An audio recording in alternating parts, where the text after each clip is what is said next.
Hey everyone, welcome to this week's episode of my podcast, Is Breakfast Included? Today I'm coming to you from Billy Bob's over Texas in Fort Worth. That's right, the largest honky tonk in the U.S. I sat down with my good buddy John Zaskoda, who happens to be the production manager there. We had a great conversation. He walked me through what a day at Billy Bob's looks like, dealing with regional acts as opposed to national arena level acts. We got into the guts of it. He also talked about his band Dirty Pool, a band that's been around since 2005, but is just now getting around to recording some original music. And I've heard some of it. It's great. And he's really excited about that. Anyway, I hope you enjoy it. Let's check it out. Anyway, let's get started, man. Tell me who you are. My name's John Zaskoda. I'm from Fort Worth, Texas, originally from Louisiana, down by New Orleans. But I am currently a happily married father of 3 beautiful kids, and I'm the production manager at Billy Bob's Texas. So what that means is that I run the lights and sound and work with all of the various events and musical groups to make sure that the production aspects from Billy Bob's are provided to those folks and they get what they need. Right on. Most of the time. And you've been in Fort Worth most of your life, right? Oh, yeah. Right. We moved from, my parents, I believe, moved to Fort Worth in 77 when I was about 3. Okay. And so something like that. And I've been Texas raised. Yeah. For sure. Well, there's some things I want to talk to you about. We're going to get into the Billy Bob's thing. We're going to get into the Dirty Pool thing, right. Because I think those kind of go together. But first of all, man, Zaskoda, where's the name come from?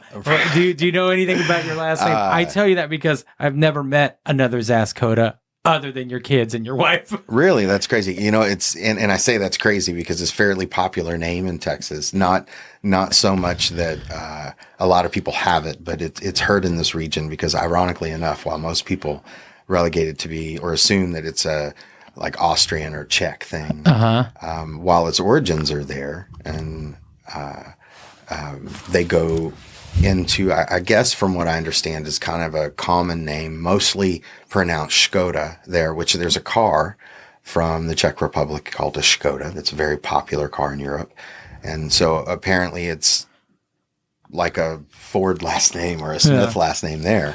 But in the grand scheme of things, it's, according to Ancestry.com, it is a uniquely Texas name. Oh, really? It is. It's funny because I don't refer to you as John or Jay-Z. I always refer to you when I'm telling people about you, like, Zaskoda over at Billy Bob's. Sure, sure. But I've never met anyone else. And I've met a lot of people, man. Never met anyone else with that last name. In the Metroplex, fair, because I think in the Metroplex is where a lot of folks who are social or that you might have run into live on this side, rather. So I have a lot of family that are even kind of second removed from me that are down in Burleson and Cleburne and Sealy, Texas, and that kind of thing. So a lot of them down around Corsicana and those areas. So it's funny. I grew up in Corsicana. One Zaskoda. I get asked all the time, "Hey, do you know?" I think the one I get asked most of the time is Back 40 Barbecue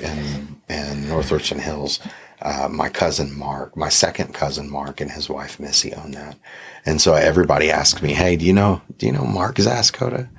And of course, my wife is Melissa, but it's certainly not Missy. So that never gets confused. But yeah, it's a uniquely Texas name. Right on.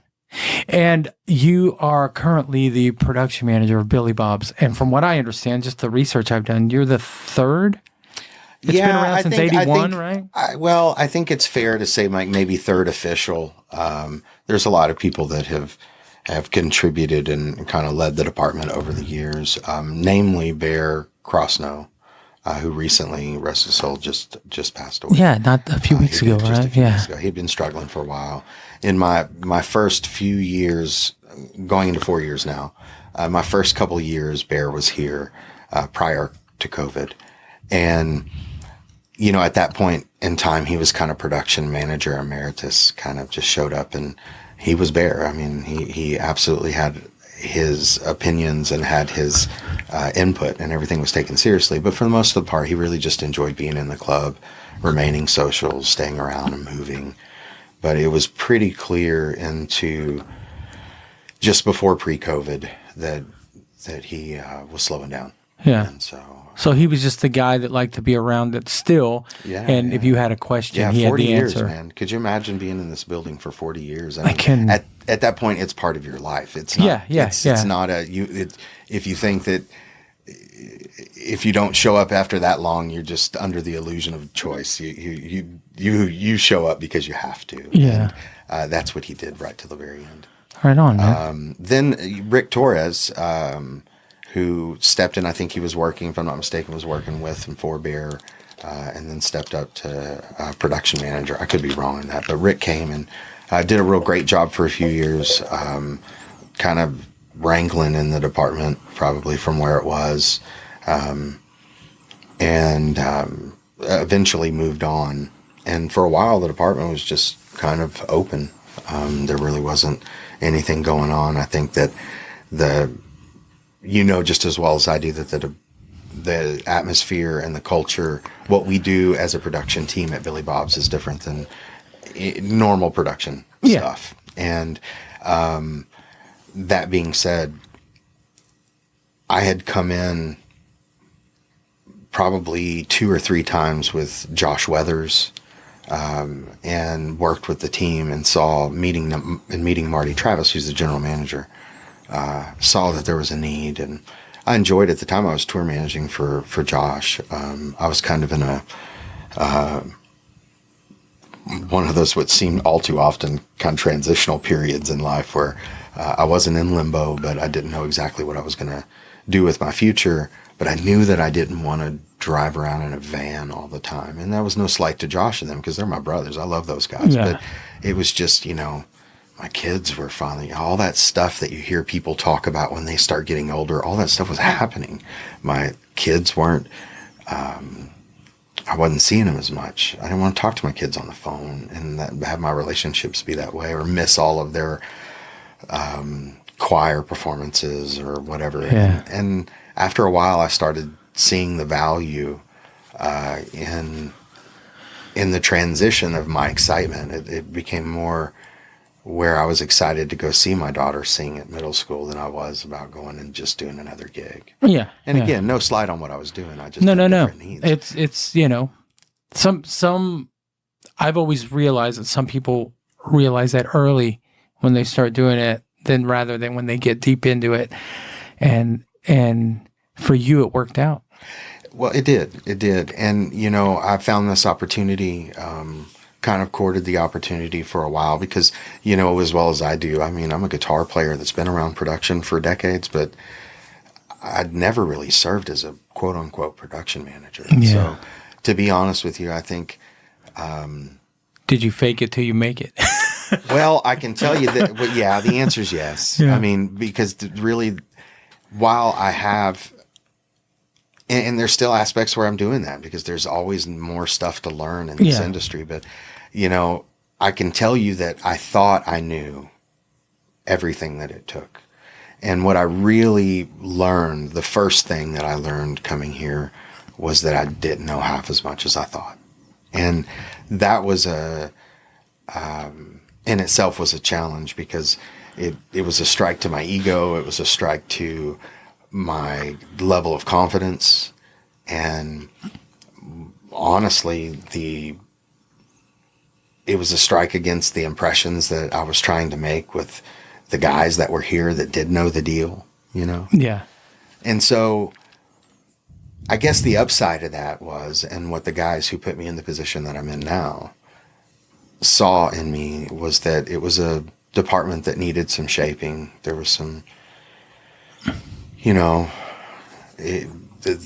there was a different approach that was needed from previous years. And a lot of that was stuff that had to deal with employees and organization and leadership and cultivating a culture and all those things that you hear about in corporate whiteboards. But the fact of the matter is that they needed a little of that here because it was a little bit in disarray. And so it had run a certain way for so long. 100%. And it had kind of, because, in Bear's decline, and then with Rick's stay being shorter than it probably could have been, I don't know really those circumstances. I just know that there was a gap where things were allowed to just there was no order, and there was nobody keeping that order. Everybody was just covering the bases. And most of the guys that had that attitude, they're not here anymore. Yeah. You know what I mean?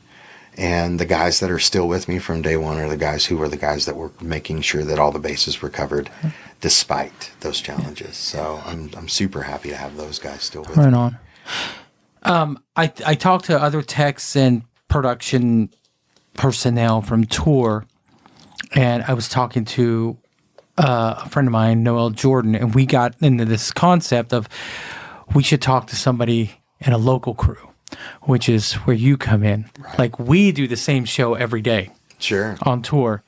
We load in, we set up, we do the show, we load out. It's a routine every day. Mm-hmm. And we got to talking about, like, we need to find out, like, what is it like for you? You do a different show every day. Mm-hmm. Your guys have to adapt to a different crew every day. What's one day like for you from start to finish, or, just coming in and dealing with a crew and then preparing mentally, I guess you would say, for the next crew? It's funny that you asked that, because the answer to that has really gotten or become different and has grown into different answers over the years, because new opportunities have opened for us. Before we weren't doing arena shows, and post-COVID, we were really only shut down for a few months. Yeah. And that was when there was a federal mandate and a national mandate. When we were allowed to reopen, we were one of those venues who, and I don't say this loosely, I really mean it, the staff here was really trying to champion promoting the cleanest and safest environment possible for those people who at that time were choosing to get out of their home. Mm-hmm. Because of that, we were allowed to open and stay open. And we had and have to this day very, very few folks that have gotten sick. And fortunately, all of those people have recovered.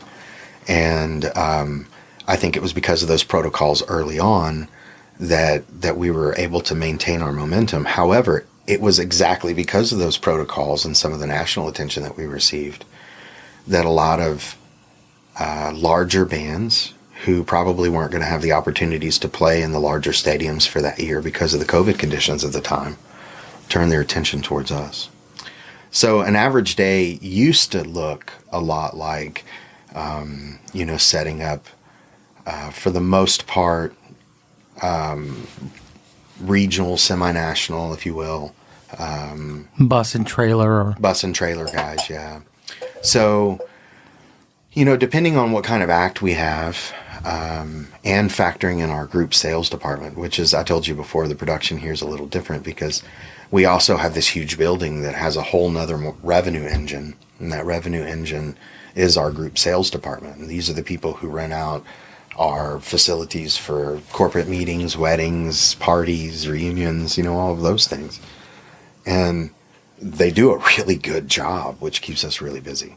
And so a lot of times we're doing events that could be, the other day we had Family Feud on our stage. We had to recreate Family Feud, which was kind of fun. Yeah. But to answer your question directly, usually our guys get here between 11 and noon, or 10 and noon rather, in the morning.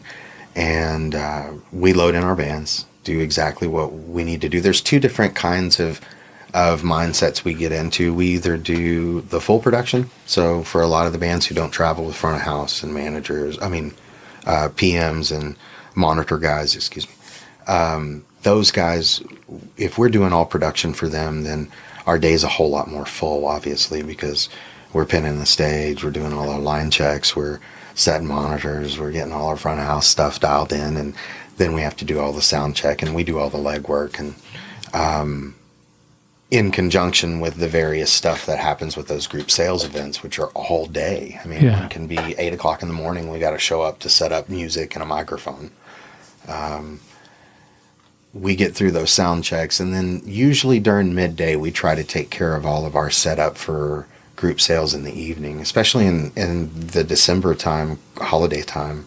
There's lots of Christmas parties. So A lot of corporate stuff. a lot of corporate stuff, yeah. And so all of that corporate stuff equals real simple work. Sometimes it's just giving a couple of house lines to a DJ, but either way, we have to be accountable for those as well. So we spend majority of our afternoons taking care of those, and then there's just like general maintenance stuff that we have to take care of as well.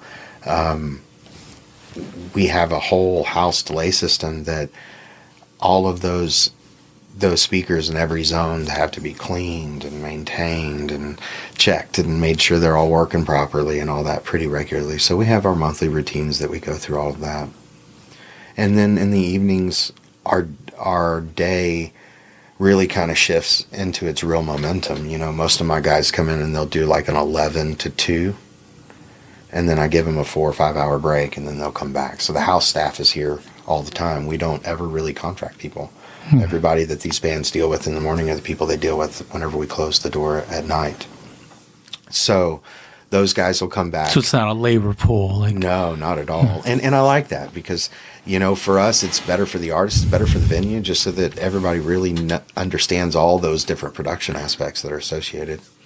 And we all have all of my guys now, whereas there was a little bit of lack of organization before I came in. Now I'm really proud to say that, not only do I have a really good crew that comprehensively covers most and all aspects, that everybody needs, but they also are all trained in very specific areas of the production, of the venue, not just for the venue's benefit, but for their benefit.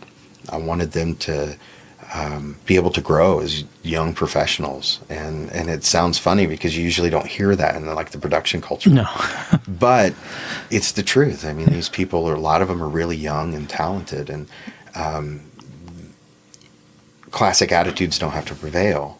And they're all finding themselves with just a little bit of input and care, and I don't want to say coddling because that's not fair. They're all able to stand on their own, but just with general support. How about positive support? They're able to go a whole lot further. And so that crew will come in and all handle their stuff in the evening. So we have our live bull riding that we do Friday and Saturday evening at 8 and 9 p.m.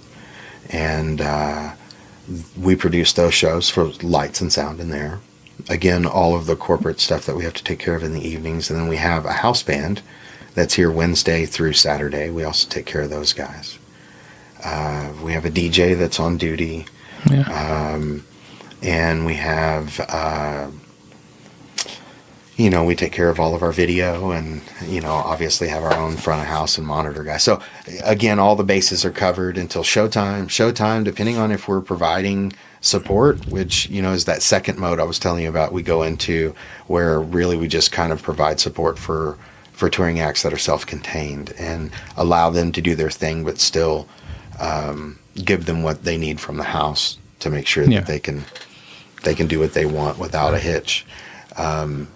Either way, when show's done and everybody comes out of their positions, we do exactly what you do, and we get up there and start pulling mics and drinks. And if people ever come to Billy Bob's and they pay attention, they'll see that the very first sweep of people that walk across the stage are the people picking up trash and drinks. And there's an order to all of that we've established that it just works and gets people out the door. If we can just get those merch guys to pack up soon. Yeah.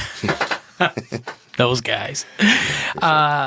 You answered a lot of my questions about Billy Bob's. Is this still considered the world's largest honky tonk? Yeah, 100%. And always will be.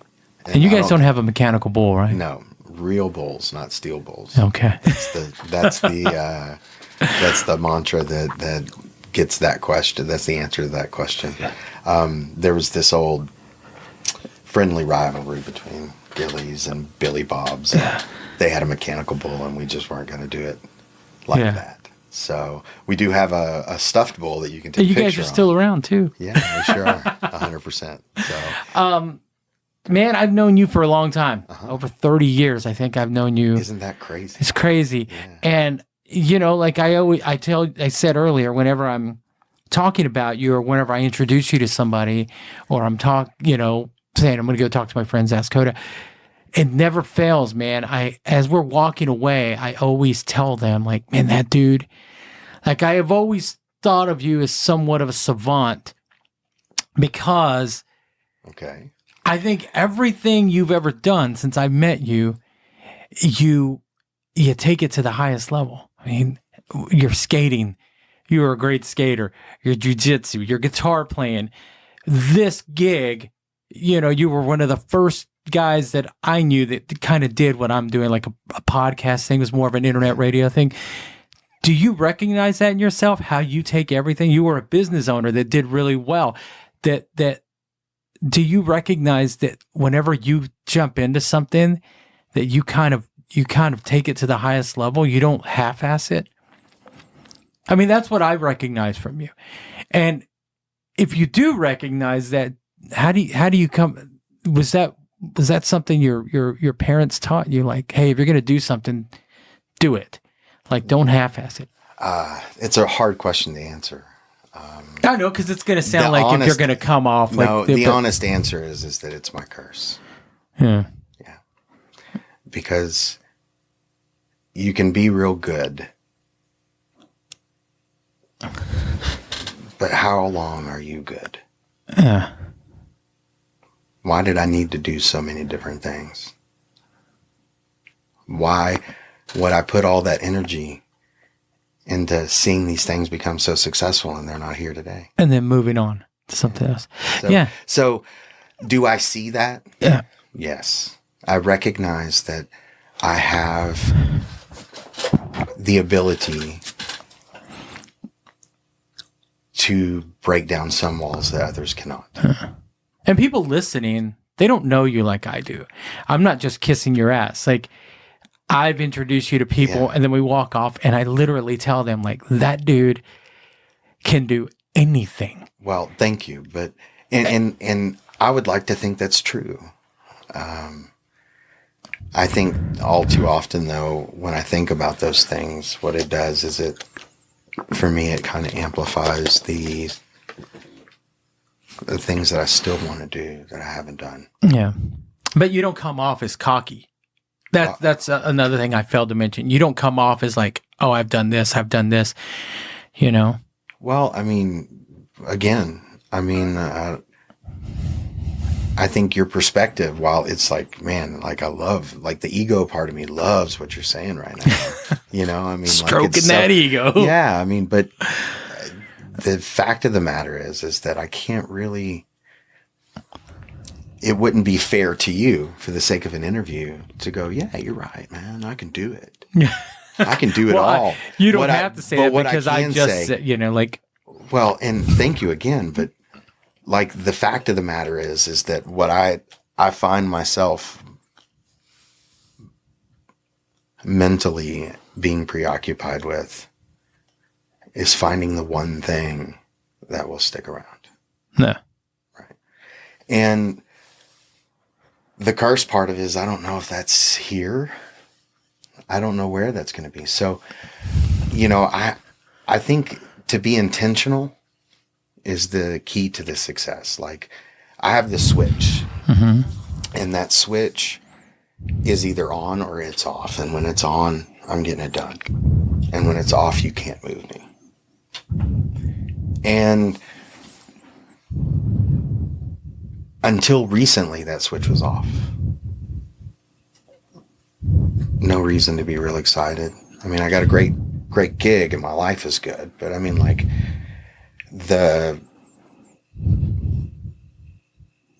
there's this thing about me that when the switch is on,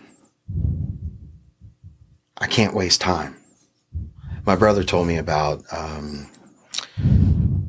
Bruce, the pilot guy from Iron Maiden. Bruce Dickinson. Yes. He was talking about really awesome, ironically, a podcast that he was listening to with him on it. And he was talking about how Bruce Dickinson was saying that he couldn't not move. He couldn't understand why people go and sit. Like, why not take your time and dedicate it to something? Why not take 3 hours a day that you're going to be on your Facebook or internet or watching TV or whatever. And why not turn that into a degree, or why not turn that into? So very similarly, my mind, I've related to that, by the way. And very similarly, my mind kind of works that way when that switch is on. Yeah. I had the last project that I had prior to getting a job, because, you know, Billy Bob's is the first like legit job that I've had in a long time. Yeah. And a lot of that was because I really feel like I'm not programmed to work for people. And I think the key to my success here is the culture dictates that you're working with people, not for people. Yeah. Right. And so that's why it's allowed me to be successful. But my last entrepreneurial success was when I was building furniture, of all things, like totally randomly started building some furniture and saw that came to an end for a lot of different reasons. Yeah. But my switch went off when that was done. And I was done being passionate about something. And I was done wasting time. Yeah. So I was done with. So I was kind of bouncing around. This is that transitional tier period I was telling you about earlier. And I bounced around. I helped Josh. Josh has been a good friend for a long time. Saw him in his early career and the genesis of him becoming who Josh Weathers is today. And we've become close to that. We've been close because of that. And so that's allowed me to occupy some of my time, but that really wasn't where my heart was. And he knew it. And so finding myself here was, because of the culture, was the closest thing to acceptable. It was a new world. I was learning a lot, super challenged, but I was familiar enough with it, and it kept me in touch enough with the industry that I felt like it, and still feel like it's a great replacement for me being on stage all the time. Yeah. You know? But recently, and not in spite of this, but recently I turned that switch back on. Yeah. Yeah. And that was leading up to what you asked me about before, and that's the Dirty Pool thing. Yeah. You know? So Dirty Pool's been around. Dirty Pool's your band. It is. Now, Dirty Pool's been around since debatably 2005-ish, 2007. We thought it was 2005, but there was always some shows here, some jams there, but recently you guys finally got in the studio. Yeah, we did. And that's what I was going to say is 2005, 2007-ish, somewhere in there, we ended up taking a gig. So again, in trying to be an entrepreneur, at one point in time, I had a little music shop and had some rehearsal rooms, and it was a cool little deal, some lesson rooms. And I was playing with a guy on the side named Scott Copeland, who's a local Texas singer-songwriter. And if you don't know who he is, you probably have heard a lot of his songs, because a lot of his songs are covered by Texas country artists like Casey Donahue and Cross Canadian Ragweed, and a lot of those guys who made a pretty big splash in that particular region. And unfortunately, Scott, for whatever reason, I don't remember if he was like sick or went to jail or what it was, but he couldn't play a private party that we had booked that weekend. And it was for a wedding for some people that were pretty staunch supporters of the band, and we couldn't let him down.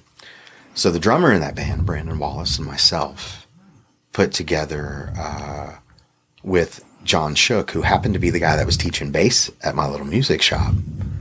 And we put together a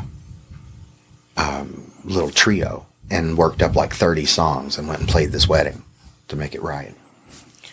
And at the end of it, we were like, well, we got 30 tunes. Let's add one more set and go play some bars, you know, like, why not? We've got the songs. And we started talking about, well, what's our name? And like, it's got to be bar like oriented. Like we're not trying to be a big band. Yeah. And so you guys in a conversation and all the stuff that could happen in a bar, Shooky was like, hey, there's a guy in the back playing Dirty Pool. You know, I was like, oh, that's it. Now, of course, it always gets relegated to the Stevie Ray Vaughan song because we're a trio and we're from Texas and I'm a guy with a Strat in my hand. But it really wasn't based on that. And yeah, like you just said, after all these years since then, you know, playing bars and intentionally playing bars, intentionally being in a position where we were out just playing normal sets and that consisted of pretty popular and mainstream covers. Along the way, somewhere along the way, we ended up writing some stuff. But I decided that I would turn my switch back on and give Dirty Pool a little love. And the only way to do that is to go in the studio. And so I love hot rods. I love cars. And I had 2 of them. And I just made the decision to make a sacrifice and sell one so that I could fund a record. And so that's kind of where my attention is right now. I'm in the process of finishing that record up. I still have one more day in the studio. And I'll cover some vocals and just some little overdub work that we want to throw in. And then I'll turn it over to the hands of the engineer. And hopefully, if everything goes well, and by maybe March, we'll let it get out. Well, I know the tune you sent me, I really dug. Right. And I was extremely impressed. Well, I don't know if that's saying anything, but thanks, you know, there's, you know. Well, and that's, thank you, but it's also not just because of me. I mean, no, the band is tight. Yeah, the guys, the songs are good, and you know, I didn't know that was you singing. I think it's time for me to be able to like. I want to do something real good. Yeah. That's just me, and I'm not. That's not a slight to the guys in the band. Dirty Pool, by the way, is not John Zaskoda band. No.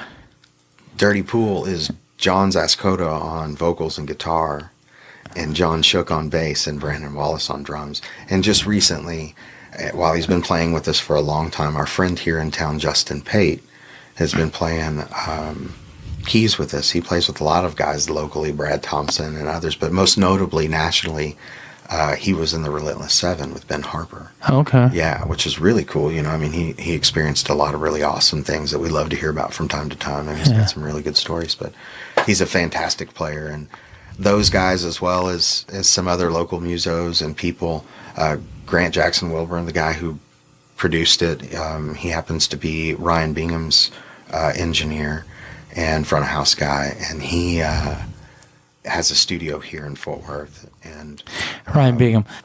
Well, his engineer recorded it and did a really good job wrangling us in, you know. Yeah. One of the hard things about being a savant is going in and thinking that you can accurately communicate through your speech and through your actions what you hear in your head to them so they can replicate it. Yeah. And sometimes the guy sitting at the desk is the one who gets all that energy, and to have somebody take it and funnel it and then come out positively with everything and then put out something that's just fantastic.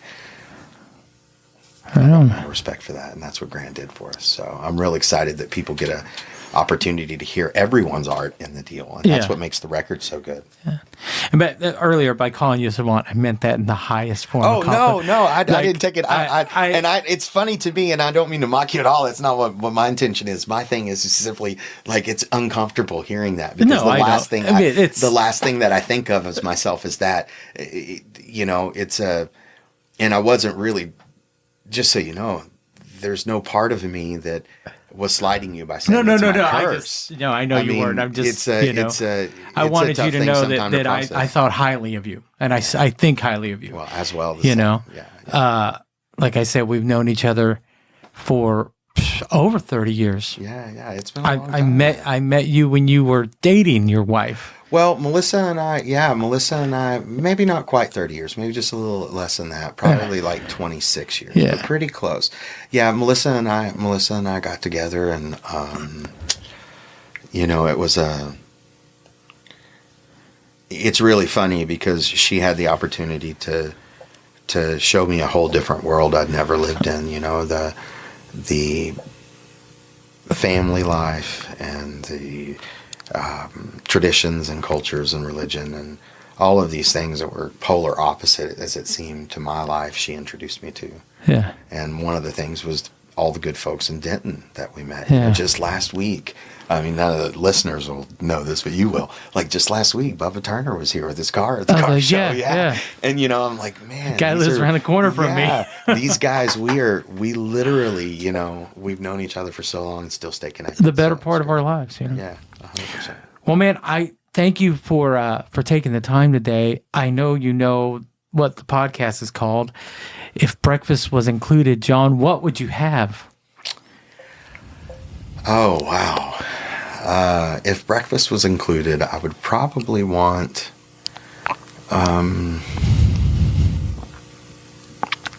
3 over medium with toast, hash browns, sausage, and a glass of orange juice. Right on. Yeah, 100%.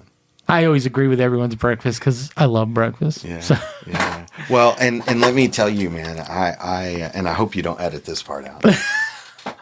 There's a thing about you that's pretty special too, you know. Well, you say that, but not only are you doing this and you're seeing it through, but you've done some really crazy cool things as well. And maybe one day, if we can do a part 2, maybe I'll ask you a bunch of questions, because the fact of the matter is not to go on too long of a tangent, but everything that you're doing now, the work that you're doing with Duran Duran, as well as work with people that you've worked with in the past, everybody from Ludacris back down to back in the day when we were still palling around with 420 Blues and Beef Jerky and those guys. A lot of history there, and what you've been able to do and the places you've been able to go. You know, one thing that I hear about you all the time is that's the greatest guy I know. Oh, we love Bernie. So I got everyone fooled. Yeah. Well, apparently I do too.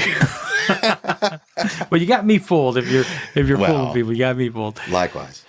Well, man, I look forward to the Dirty Pool. Yeah. Does Dirty Pool have like social media and stuff? We do. You can find us Dirty Pool Music on Facebook. You know, the plan for the release is pretty quick. Once we get a couple of things nailed down, we're hoping maybe by January we're going to release actually a really cool track that Buddy Whittington sat in on.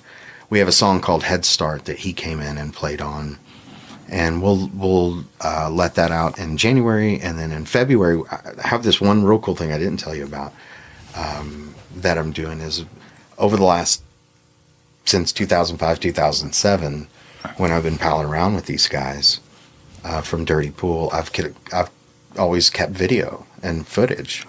So we've decided to take that in conjunction with footage that we shot in the studio, and then a bunch of interviews with friends who've been involved with or influential in Dirty Pool's history. And we're going to put out in February part 1 of a documentary that is going to just talk about who we are and how we've always kind of just been this band that's been under the radar, you know. Yeah. And now we're ready to kind of do something different, and it's just been really awesome and humbling, the feedback we've been getting from the recordings and the people who've put themselves out there to want to be involved. And I just right now it's my switch is on and I'm more excited than ever. Right on, man. I look forward to hearing it. I'm sure everyone else would. Well, thanks for your time, man. You got it, brother. I appreciate you. All right. Right on. John Zaskoda. Check out what they have going on over at Billy Bob's at billybobstexas.com. And look his band up. They're on Facebook, Dirty Pool. All right, guys. I am done. Have a great day, and I'll talk to you next week.